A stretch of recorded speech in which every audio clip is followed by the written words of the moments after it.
स्वागत है आपका। आप देख रहे हैं कहानी कुर्सी की। बात करेंगे पश्चिम बंगाल की। पश्चिम बंगाल के सिलीगुड़ी में बिहार के छात्रों से मारपीट पर सियासी पारा हाई है। अब पुलिस एक्शन में है। बदसलूकी और मारपीट के दोनों आरोपियों को गिरफ्तार कर लिया गया है। वायरल वीडियो में छात्रों से बदसलूकी करता दिख रहा आरोपी बांग्ला बाखो नाम के संगठन से जुड़ा है। केंद्रीय मंत्री गिरिराज सिंह से लेकर चिराग पासवान ने ममता सरकार पर सवाल उठाए। ঘটনাটা হচ্ছে এসএসসি জিডির পরীক্ষায় বিহার ইউপি থেকে ফেক ক্যান্ডিডেটসরা এসে আমাদের ছেলেদের চাকরি খাচ্ছে। আমরা অ্যাকচুয়ালি বাংলা পক্ষ সংগঠন করি, বাঙালি জাতীয়তাবাদী সংগঠন। আমাদের কাছে খবর এসেছিল, স্থানীয় ছেলেরা আমাদেরকে খবর দেয়। ঠিক আছে, বাইরের রাজ্যের কোনো ছেলে ওয়েস্ট বেঙ্গলে এসে পরীক্ষা দিতে পারে না, ওয়েস্ট বেঙ্গল ডোমিসাইল হতে হবে। এবার তারা তো বিহার থেকে এসছে, সে তো ওয়েস্ট বেঙ্গল ডোমিসাইল না। তারপরে যখন ওকে চেস করা হয় ও কাগজটা ছিঁড়ে ফেলে। এবার ওর কেরিয়ার আমরা খারাপ করতে চাইনি, আমরা চেয়েছিলাম পুলিশের হাতে তুলে দেবো। তারপরে এসএসবির কিছু ওখানে ছিলেন, ওই বাড়িতে ভাড়া থাকে, ওরা ওকে রেস্কিউ করে ওরা ভাগিয়ে দেয়। अरे बंगाल में कोई कानून है क्या? बंगाल में कोई कानून नहीं है, कोई सरकार नहीं है। बंगाल में अराजकता की स्थिति है, इसलिए बंगाल की सरकार को 1 मिनट रहने का हक नहीं। नहीं, ऐसा कुछ भी नहीं है। वो थोड़ा बात चल रहे थे, वो लोकल कोई प्रॉब्लम होगा, क्योंकि इसके हमारा जो स्टेट से बहुत सारे लोग दूसरे स्टेट में जा रहा है, दूसरे स्टेट से हमारा स्टेट में आ रहा है। देखिए, अनफॉर्चुनेटली बंगाल का लड़का तो दूसरे स्टेट में वो तो मर्डर भी हो गया, वो हरियाणा में हुआ है। तो ऐसा कंप्लेन तो हमारा पास आप सब लोग देख सकते हैं, लेकिन ऐसा कुछ भी नहीं है। हम सबको वेलकम करते हैं, ये डेमोक्रेटिक स्टेट है, तो उसका लोकली कुछ हुआ हम लोग देख रहे हैं। अब इस पर देखिए जमकर सियासी वार पलटवार हो रहा है। बंगाल सरकार से सवाल, एनडीए में शामिल जो राजनीतिक दल हैं वो तो पूछ रहे हैं, लेकिन इंडिया अलायंस के जो पार्टनर हैं उनकी जरूर खामोशी है। हालांकि ये जरूर कहा जा रहा है कि लालू प्रसाद यादव ने फोन पर बातचीत की है ममता बनर्जी से और ये कहा है कि ऐसी घटना दोबारा से प्रदेश में ना हो, कड़ी से कड़ी कार्रवाई ऐसे लोगों पर की जाए जिन्होंने बिहार के स्टूडेंट्स के साथ मारपीट की है या उनके साथ बदसलूकी की है। हाँ, सार्वजनिक तौर पर कोई बयान अभी तक उन नेताओं का सामने नहीं आया है, ना ही कोई पोस्ट उनका सामने आया है पश्चिम बंगाल सरकार से सवाल पूछते हुए। बहरहाल 2 लोगों की गिरफ्तारी जरूर हो चुकी है। बंगाल सरकार कह रही है कि ये हमेशा ऐसा पश्चिम बंगाल में नहीं होता है, ये एक आध घटना है जिन पर कार्रवाई की जा रही है। इसे ऐसे ही अवधेश जी बिल्कुल समझा जाए जैसा अभी कुणाल घोष समझाने की कोशिश कर रहे थे कि भाई एक स्टेट से दूसरे स्टेट में लोग जाते हैं, पश्चिम बंगाल सरकार की इसमें सख्ती है, हम कार्रवाई कर रहे हैं। इसे ऐसे ना समझा जाए कि भाई कुछ बहुत ज्यादा गलत हो रहा है बिहार के स्टूडेंट्स के साथ। नहीं, अगर कार्रवाई होती तो कोई आदमी ऐसा करने का और बाहर निकल के सार्वजनिक बोलने का साहस नहीं करता। अब चूंकि इतना ये वीडियो वायरल हो गया, हर मीडिया पर इसकी आलोचना हुई, सारे उनके INDIA के उनके घटकों के लिए इस पर साथ देना कठिन हो गया। कार्रवाई तो तब होगी जब उन दोनों बच्चों को सरकार बुला के उनकी परीक्षा दिलाए, उनको सम्मान दे, उनको बताए कि तुम्हारे साथ अन्याय हुआ है। मुख्यमंत्री बयान दे कि हमारे राज्य में कोई भी आ सकता है, जो कुछ हुआ है, और वो उसके पक्ष में सरकार नहीं है। ये तो हुआ नहीं, वो तो लड़के सबने लड़ाई लड़ी है। वो तो पूछा कि आप अपना कार्ड दिखाओ। जिस समय वो मार रहे थे वो तो एक लड़का अड़ गया था, उसमें वो बिहारी था, वो तो अड़ गया था कि पुलिस को फोन करिए। पुलिस को फोन करते हैं, ऐसा नहीं था कि वो बिल्कुल डर गया था। लेकिन अब ज्यादा संख्या है, रात में उठा के कहना, ये तो सरेआम जो है, बताइए कितनी बड़ी ये दादागिरी और गुंडागर्दी है। तो इसमें भी अरेस्टिंग, देखिए अरेस्टिंग के अलावा इनके पास चारा नहीं था। लेकिन पश्चिम बंगाल में जो ये नए सिरे से आम आदमी, ये तृणमूल कांग्रेस के सपोर्टर्स, उनके लोग, उनके समर्थक और प्रशासन में जो उनके लोग हैं, ये भद्रो जो है, भद्रो जन के जो नई निकाले हैं कि ये जो पान खाने वाले, हिंदी बोलने वाले, आने वाले, ये सब हमारे यहाँ जो है गंडोगोल करते हैं, हंगामा करते हैं, इनसे जरा दूर रहो। ये जो वातावरण बना हुआ है ना, उस वातावरण की परिणति है। स्वयं ममता बनर्जी ने विधानसभा चुनाव में एक बार बोल दिया था, उस पर हंगामा हुआ तो उन्होंने कहा कि नहीं, हमारे यहाँ तो कोई भी आ सकता है, मैं उस रूप में बोला नहीं था। तो ये एक मानसिकता का द्योतक है, एक प्रवृत्ति का द्योतक है। अंडर करंट बहुत ज्यादा है। हम लोगों ने लाठी से पीटते हुए वीडियो देखे हैं। कुछ लोग जो जा रहे थे वहां, कहीं वो गंगा सागर जा रहे थे, वहां पकड़ के कुछ साधु संत नॉर्मल लोग थे, उनको घेर के पीटते हुए देखा है। ये चीजें वहां चल रही है, इसको रोकना पड़ेगा। केवल गिरफ्तारी, उन दोनों के खिलाफ कानूनी कार्रवाई ऐसी चीजों को नहीं रोक सकती है, क्योंकि अंततः प्रशासन से उनको जमानत मिल जाएगी, वो फिर आएंगे, फिर वैसा ही करेंगे वो। अब देखिए, बिहार के स्टूडेंट्स को पीटा गया है हर्षवर्धन जी। गिरिराज बोल रहे हैं, चिराग पासवान बोल रहे हैं, ललन सिंह बोल रहे हैं, तेजस्वी यादव की भी खामोशी है, लालू यादव की भी खामोशी है। हालांकि फोन तो किया गया है, लेकिन सार्वजनिक तौर पर कोई बयान अभी तक मुझे सुनाई नहीं पड़ा है। देखिए, ये देश की राजनीति में जो लोग रोज कहते हैं कि हम पिछड़ा दलित अल्पसंख्यक की लड़ाई लड़ रहे हैं, अंकित यादव को बंगाल में इस तरह से अपमानित किया जाता है। आप कल्पना कीजिए कि अगर यही घटना कहीं महाराष्ट्र में हो जाती, कि उत्तर प्रदेश और बिहार का एक लड़का चला जाता और उसके साथ ये हो जाता, तो क्या स्थिति होती। तो राहुल गांधी भी शायद संविधान उठा के अब तक किसी जगह पे कुछ बोल चुके होते। राहुल गांधी, अखिलेश यादव और तेजस्वी, इन तीनों नेताओं ने जिस तरह की खतरनाक चुप्पी साध रखी है, ये इनके दोहरे चरित्र को दिखाता है। और राजनीतिक तौर पर समाज की फॉल्ट लाइन, यानी जो विभाजनकारी चीजें हैं, उसको ये कैसे अपनी राजनीति के लिए उपयोग करते हैं, ये भी दिखाता है। मेरा ये मानना है किसी भी राज्य में ऐसी घटना हो सकती है। अगर सरकार एक्टिव है तो बहुत अच्छा है। जैसे मुझे ये समझ में नहीं आता कि इस तरह के व्यक्ति को बाइट क्यों देने दी गई। अगर ऐसा विभाजनकारी व्यक्ति है, आपने पकड़ लिया, पकड़ने के बाद उसको कैसे, वो तो खुला हुआ सा घूम रहा है, ऐसा व्यक्ति है, उसको ठीक से थोड़ा मतलब पुलिस का प्रबंध ठीक होना चाहिए ना, कि जिससे कि उसको जब शक्ल दिखे तो लगे कि हाँ, वो अभी जो बदतमीजी कर रहा था उसका कुछ खामियाजा भुगतना पड़ा। वो तो हीरो की तरह बात कर रहा है, वो तो नेता की तरह बात कर रहा है, और उसको पूरा अवसर दिया जा रहा है। तो यहां पर जाकर संदेह होता है कि क्या वो जो कुछ हो रहा था वो सत्ता के संरक्षण में है, क्या वो जो बंगाल के लोगों के हितों की बात कर रहा है, उसके जरिए जो बंगाली अस्मिता, बंगाली हित, वो बात करने की कोशिश होती है, जो बंगाली क्षेत्रीयता ममता बनर्जी चुनाव में उभारने की कोशिश करती है, क्या उसकी कोशिश है। और जो ये एनडीए INDIA करके एक अपोजिशन अलायंस था, उस अलायंस के लोग बेईमानी कर रहे हैं जब वो एक राज्य का बच्चा दूसरे राज्य में पिटता है, और राहुल गांधी, अखिलेश यादव और तेजस्वी नहीं बोलते। यहां इसलिए इन तीनों का नाम ले रहा हूं क्योंकि यही तीनों बार बार इन सारे मुद्दों को उठाते हैं और कहते हैं कि देखिए ये हो रहा है एक राज्य को। फिर तो राहुल गांधी कहीं ये ना कह दें कि थोड़ा राज्यों का संघ, यूनियन ऑफ स्टेट्स, वो ये भी कह सकते हैं। उनकी समझ जिस तरह की है वो ये कह सकते हैं कि वहां तो अलग तरह से होगा, वहां के हित के लिए थोड़ा गंभीरता से लेना चाहिए। जो एक्शन लेना है वो तो लेना ही था जब इतना वायरल हो गया। और ये बात ठीक है कि उसको इतना बोलने देने की क्या ज़रूरत है, क्या करना चाहिए। मुझे लगता है वो पॉलिटिक्स के न्यू एंट्रेंट्स में से हैं, ताकि अपनी राजनीति को। लेकिन मैं इसको थोड़ा सा आगे पीछे से देखिए कि जब पश्चिम बंगाल में ममता जी ने बंगाली अस्मिता की बात की, ठीक है, अब बंगाली अस्मिता के लिए गौरव करना एक अलग बात होती है, लेकिन उसे विशेष तरीके तक ले जाना दूसरों के खिलाफ, उसका नतीजा ऐसा होता है।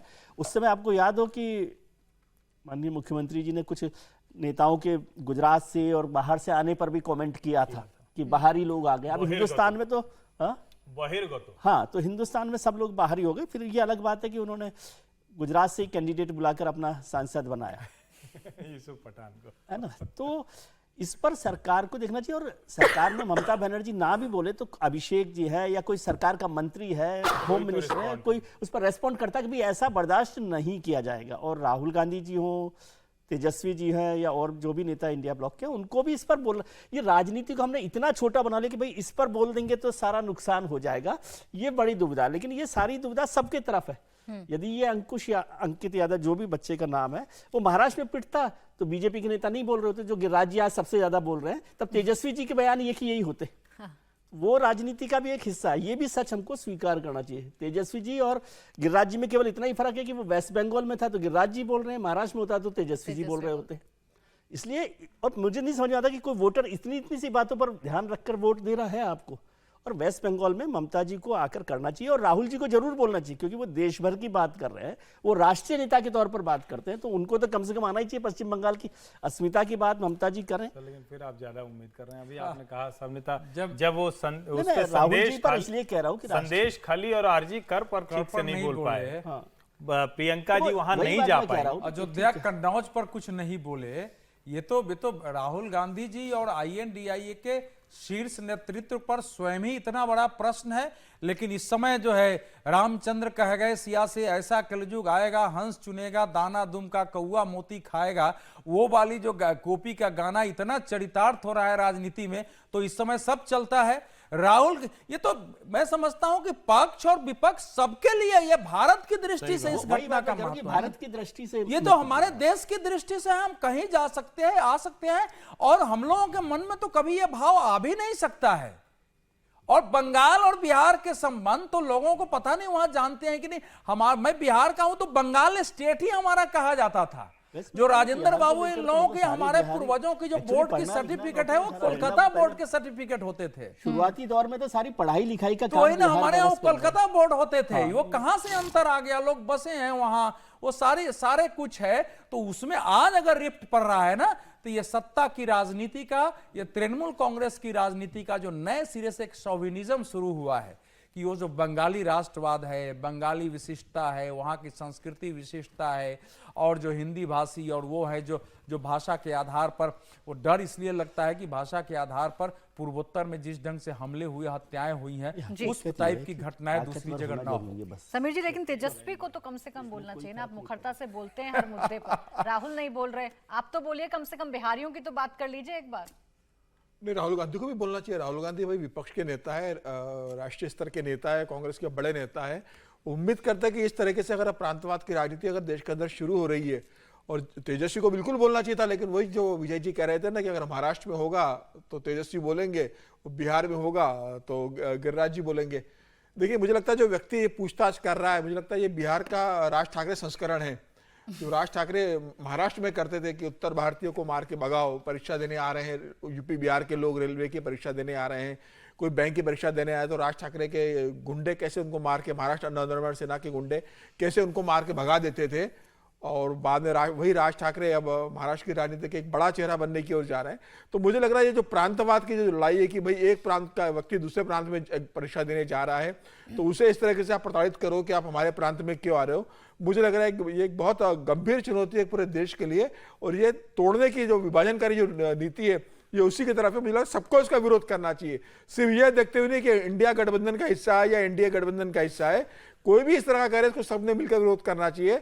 यह घटना एक देश के लिए बहुत गलत उदाहरण प्रस्तुत करती है। और आज महाराष्ट्र में पहले राज ठाकरे ने किया, आज बंगाल में हो रहा है, कल किसी और राज्य के अंदर ये अगर शुरू हो जाएगा तो उसे रोकना बहुत मुश्किल होगा। मुझे लग रहा है सबको मिलकर इसका करना चाहिए। ममता बनर्जी से खास तौर से उम्मीद है कि वो त्वरित कार्रवाई करे, उनको कठोर सजा दे। जो हर्षवर्धन जी कह रहे थे कि बड़े आराम से उनको लेके जा रहे थे, तो संदेश खाली के जब शाहजहां शेख को लेकर जा रहे थे तो कितने आराम से उसको लेके जा रहे थे। तो बंगाल है, वहां तो अपराधियों का वैसे सम्मान बहुत ज्यादा ममता बनर्जी करती है, इनसे जुड़े हुए लोग रहते हैं।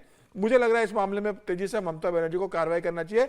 वो खुद को बयान देना चाहिए कि कोई भी आए, देश का कोई भी नागरिक बंगाल में आ सकता है, सबका सम्मान होगा, सबको सुरक्षा दी जाएगी। ठीक है, बयान कब आएगा ममता बनर्जी का? एक के बाद एक मामले पश्चिम बंगाल से ऐसे सामने आ रहे हैं कि बैकफुट पर बंगाल सरकार नजर आ रही है। ऐसे में क्या बोलेंगी ममता बनर्जी, इस पर सभी की निगाहें। अब आइए आगे बढ़ लेते हैं, बात उत्तर प्रदेश की कर लेंगे, जहां यूपी के सीएम योगी सिर्फ अपराधियों पर ही सख्त नहीं, बल्कि अब उन्होंने रिश्वतखोर और घूसखोर अफसर और कर्मचारियों के खिलाफ भी एक्शन तेज कर दिया है। यूपी में एंटी करप्शन टीम की जगह जगह छापेमारी चल रही है, जिसमें कई घूसखोर कर्मचारियों को पकड़ा गया है। मेरठ से लेकर रामपुर तक एंटी करप्शन टीम ने एक्शन किया है। कहीं घूस लेते पेशकार गिरफ्तार हुआ है, तो कहीं केस से नाम हटाने के लिए घूस मांगने के आरोप में दारोगा की गिरफ्तारी हुई है, तो कहीं किसान से घूस मांगने के आरोप में लेखपाल को गिरफ्तार किया गया है। एंटी करप्शन टीम ने जिन 3 लोगों को अलग अलग जगहों से गिरफ्तार किया है, उसमें मेरठ के दारोगा विक्रम सिंह, मेरठ में तैनात पेशकार विकास शर्मा और रामपुर में तैनात लेखपाल कविंद्र कुमार शामिल है। विक्रम सिंह पर 20,000 की घूस लेने का आरोप है, तो वहीं विकास शर्मा भी 20,000 रुपए की घूस लेते रंगे हाथों पकड़ा गया। लेखपाल कविंद्र कुमार 4,000 की घूस लेते हुए पकड़ा गया है। तो एंटी करप्शन टीम भी अब तैयार है, मुस्तैद है, और एक एक करके अब घूसखोरों को भी पकड़ा जा रहा है। अभी तक अपराधियों पर हो रही कार्रवाई की वजह से योगी आदित्यनाथ चर्चा में थे, अब घूसखोरों को भी पकड़ा जा रहा है। ऐसे क्या, जिस जीरो टॉलरेंस की बात करते हैं मुख्यमंत्री योगी आदित्यनाथ, हर्षवर्धन जी, भ्रष्टाचार पर, क्या ऐसे कार्रवाई कर करके उस दिशा में आगे बढ़ सकती है यूपी सरकार? देखिए, मुझे लगता है कि भ्रष्टाचार एक ऐसी चीज नहीं है कि आज कार्रवाई हो गई और कल भ्रष्टाचार खत्म हो जाएगा। ये एकदम बहुत नॉर्मल है और करप्शन इतना सामान्य हो गया है कि वो उनको अपना अधिकार लगता है, हक लगता है। सरकारी नौकरी में कहा जाता है कि भैया जो तनख्वाह है अगर उसको हाथ लगाना पड़ गया तो फिर बेकार है, तुम तो सरकारी लानत है ऐसी नौकरी पर। तो ये जो कहा जाता है इसको लोग प्रैक्टिस में लेते हैं, अंडर द टेबल। हर विभाग में भ्रष्टाचार का ऐसा रहता है कि तय है कि भाई लेखपाल है तो ये तहसीलदार हैं, तो कानूनगो है, नायब तहसीलदार हैं, एसडीएम है, मतलब सबका रेट तय है। ऐसे में भ्रष्टाचार के खिलाफ कार्रवाई दो तरह से होती है। एक तो ये कि शीर्ष पर बैठा हुआ व्यक्ति बेदाग रहे, तो वो योगी आदित्यनाथ निश्चित तौर पर कर सकते हैं, करते हैं, करते हुए दिखते हैं। लेकिन जो नीचे है वो पूरी तरह से भ्रष्टाचार मुक्त है ऐसा बिल्कुल नहीं कहा जा सकता है। उत्तर प्रदेश की कई जगहों पर, विशेष करके पुलिस थाने में और ये जो लेखपाल कानूनगो हैं, यहां से ऐसी शिकायतें लगातार आती हैं। और अगर इस तरह की कार्रवाई नियमित होगी तब जाके शायद कुछ भ्रष्टाचार पर कोई, एक जिसको कहते हैं ना, थोड़ी लगाम लग पाएगी। एकदम से खत्म करना तो मुश्किल होगा। तो पहला वाला चरण तो योगी आदित्यनाथ ने अपने आचरण से ठीक किया, लेकिन जो नीचे वाला है वो अभी तक बिल्कुल दुरुस्त नहीं है और इसीलिए इस तरह की घटनाएं सामने आती हैं। मुझे लगता है रेगुलर प्रोसेस होना चाहिए। करप्शन पर जीरो टॉलरेंस बहुत जरूरी है। सबसे जरूरी है सुशासन में, जब आप कानून व्यवस्था और सारी चीज कहते हैं तो यह भी एक तरह का अपराध ही होता है, आतंक होता है, अगर किसी को भ्रष्टाचार के जरिए या करप्शन के जरिए पैसा देकर, रिश्वत देकर अपना काम कराना पड़े।